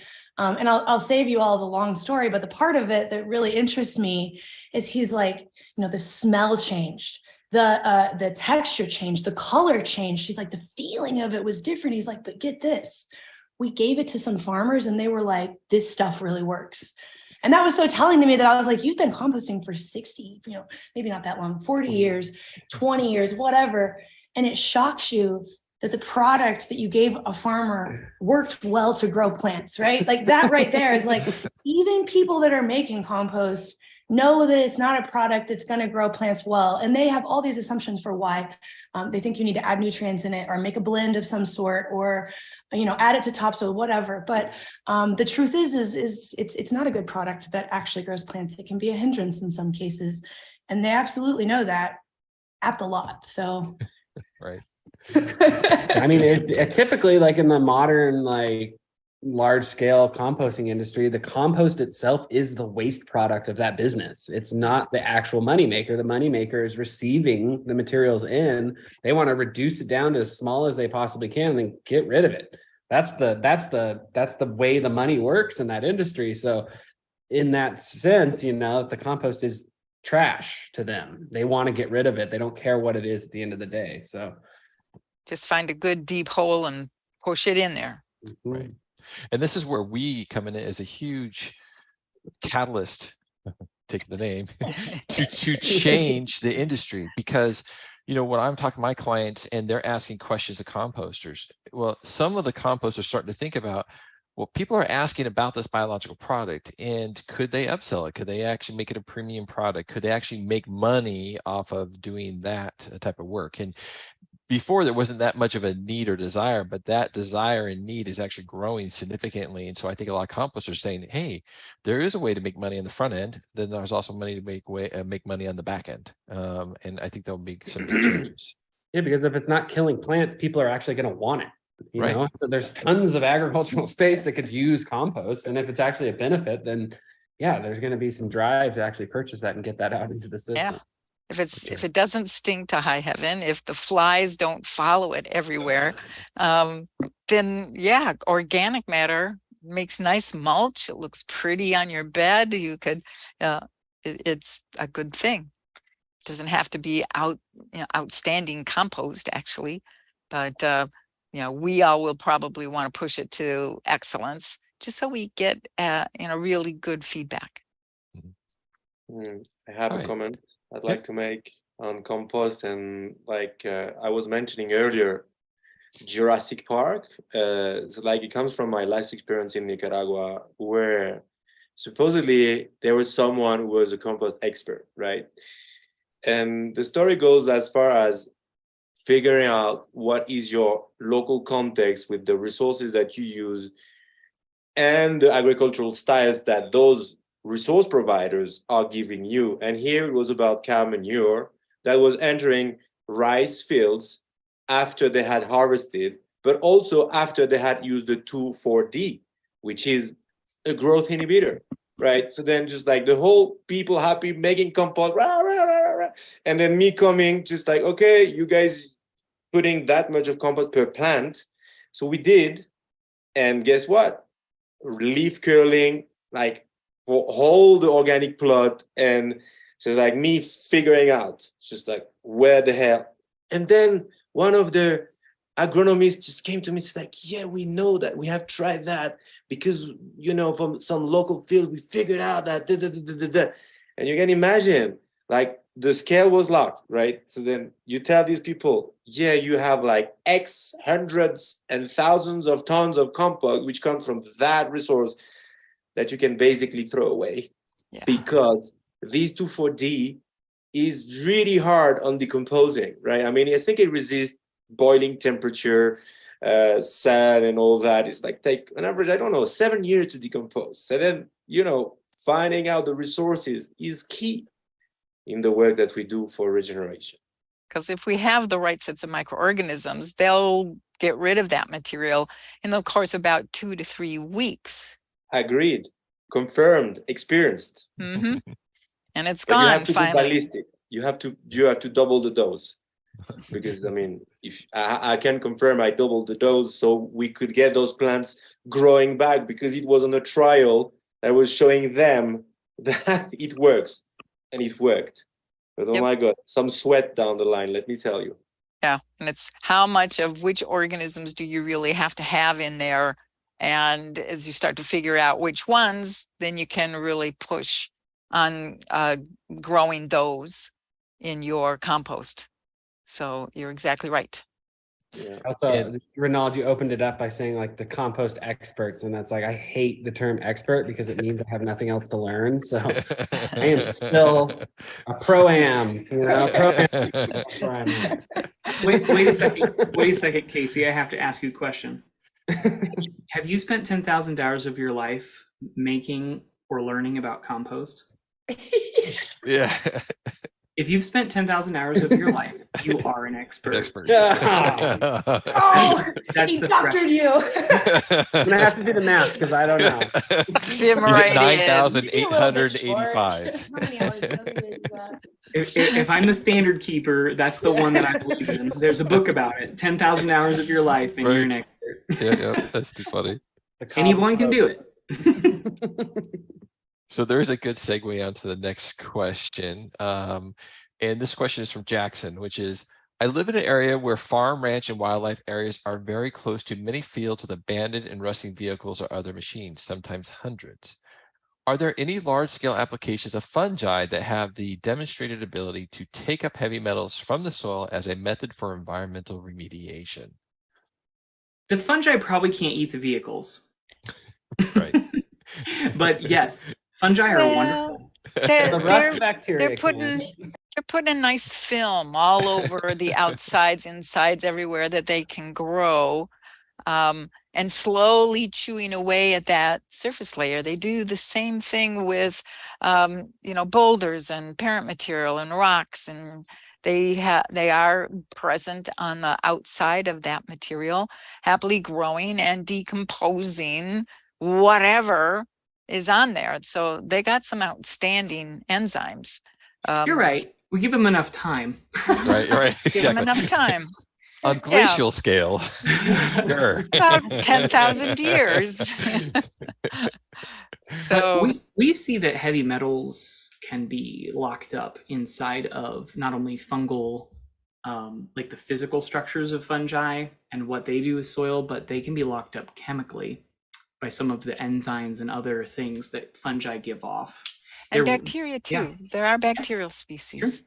Yeah. It's true. In fact, PFAs have been getting a lot of attention. They're like a forever chemical that is just, we're just like, everything we buy is full of PFAs, right? It's some kind of plastic thing.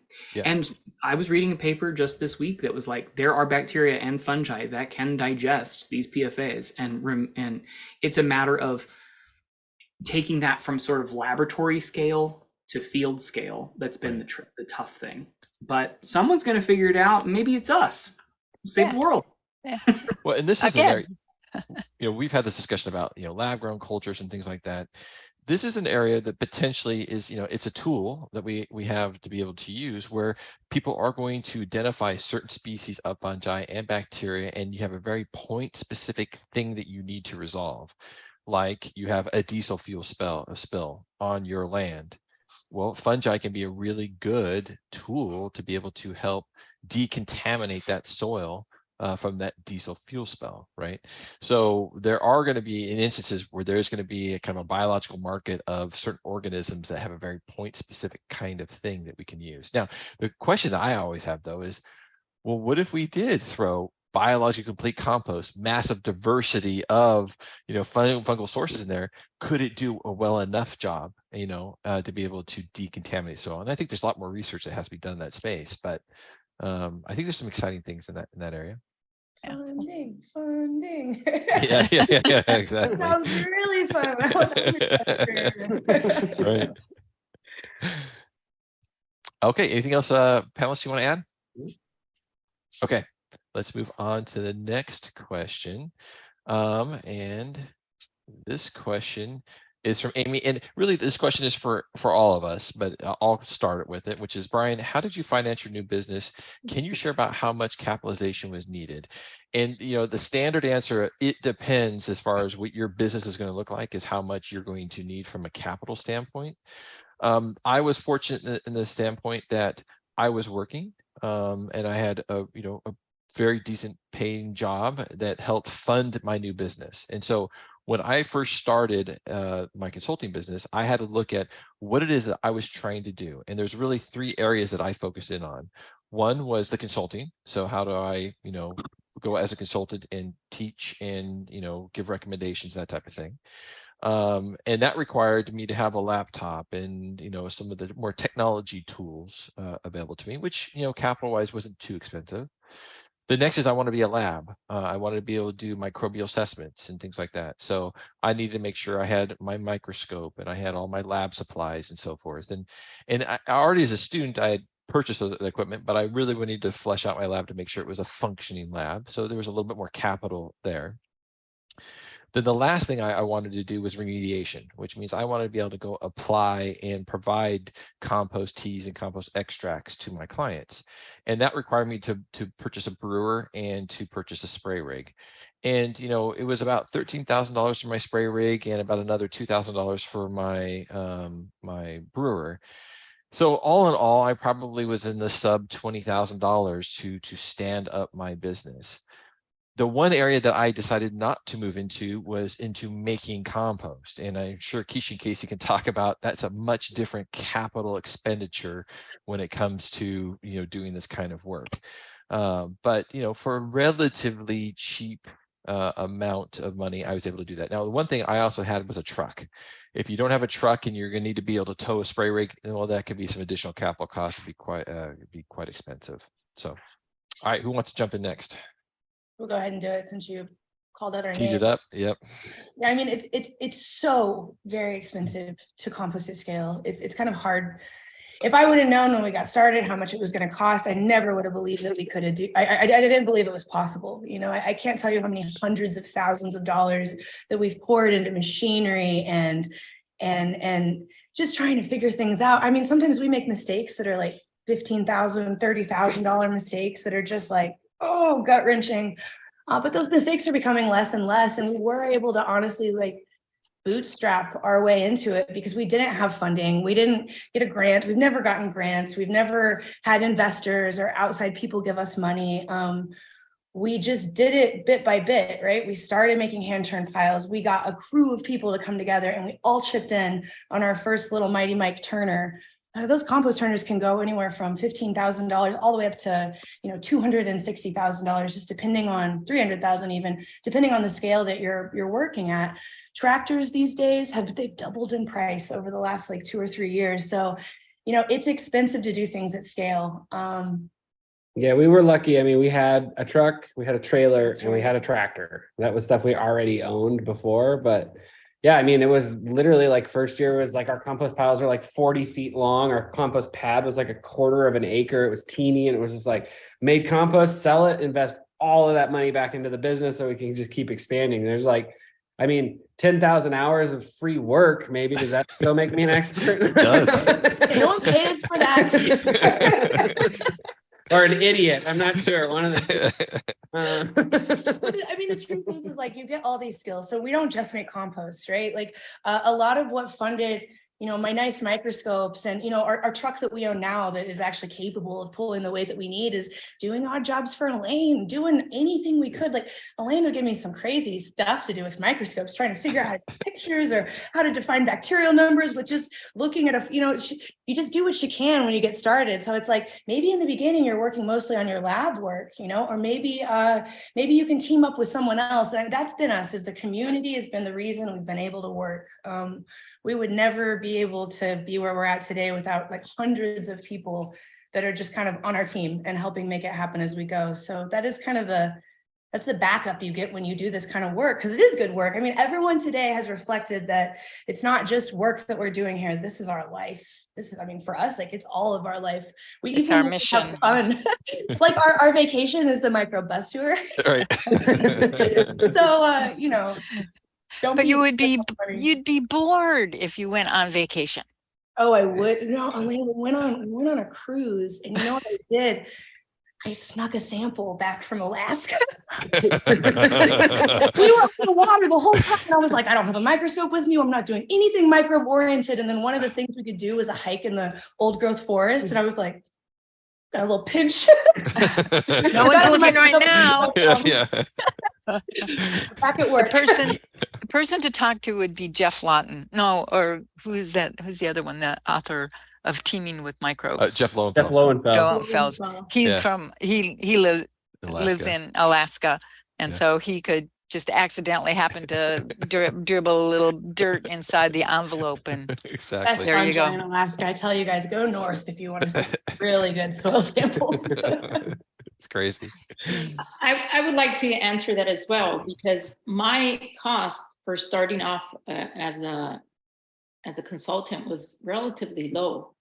All I needed was a laptop to travel with so that I can write reports and do the assessments, take pictures, the microscope, and a good quality camera. So I think when I started, I probably spent $1,800, $2,000 to get started. And that is because as a consultant, you can make it as such where when you make a contract with that client, your potential client,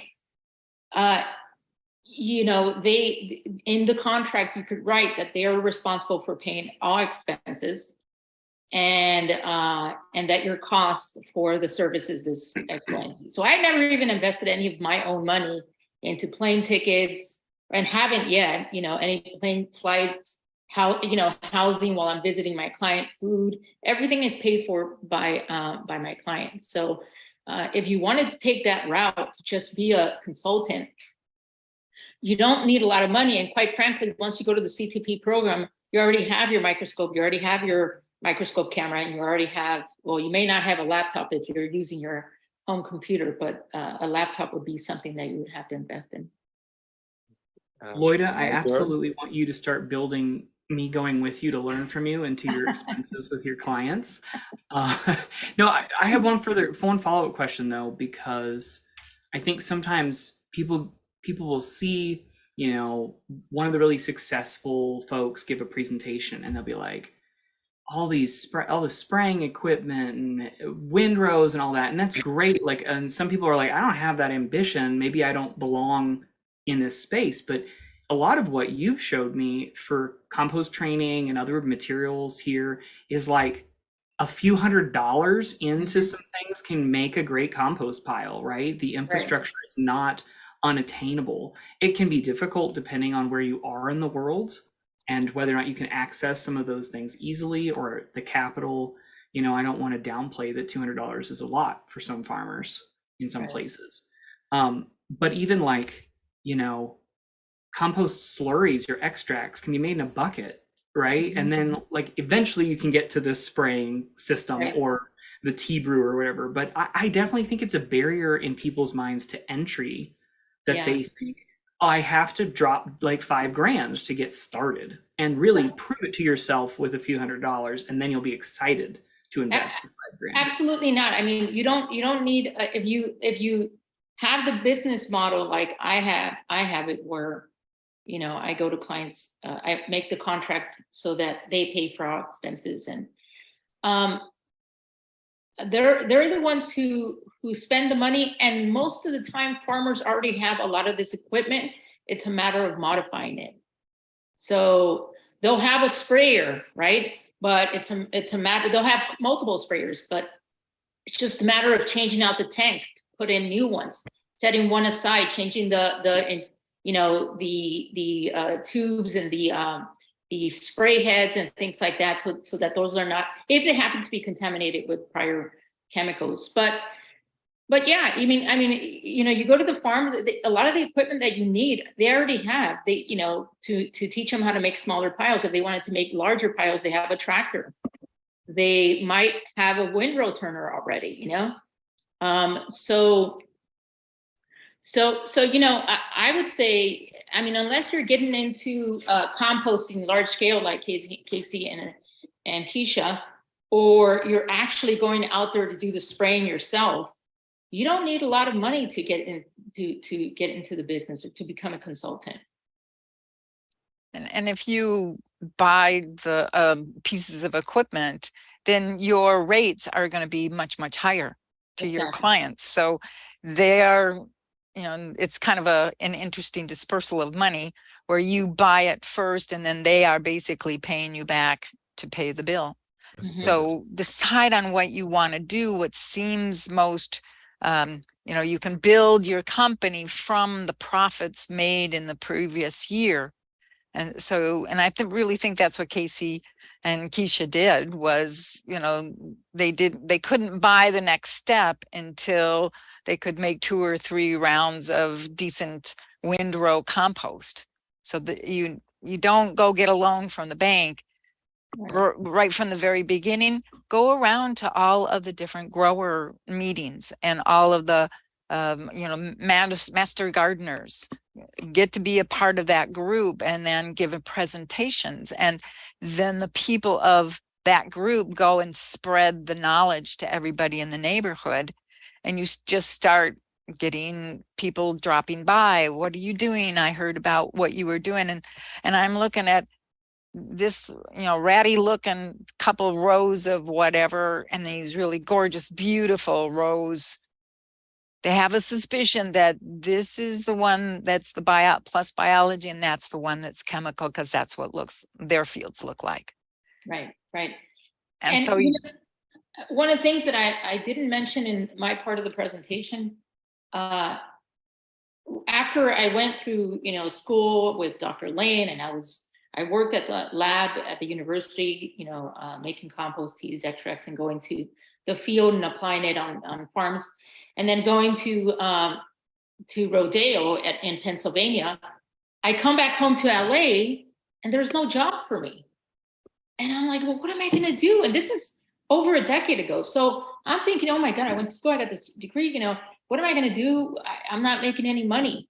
So I started to, because I didn't want to be at home frustrated and depressed, I went to the local community gardens, and I started to, not because I intended to make money, I just wanted to do something and apply what I had learned, right? Even if I did it for free. So I started to do this, and I don't know if you remember, Elaine, I went to a community garden event that was held by Kiss the Ground, and and we're tearing up the soil, and we're preparing the soil to put in a new community garden. And somebody starts talking about, the guy that I'm working with, starts talking about, oh yeah, you should listen to Dr. Lane's videos, and blah, blah, blah, blah, blah, and that she's great, and that we gotta put some, fungi in here. And I was like, okay, And he's like, have you heard of Dr. Lane Engum? So you can, and I said, yeah, she was my professor. And they're like, what? I'm like, yeah, she's my professor. So, later on, months, like a year later, they had you come and speak. But from there, they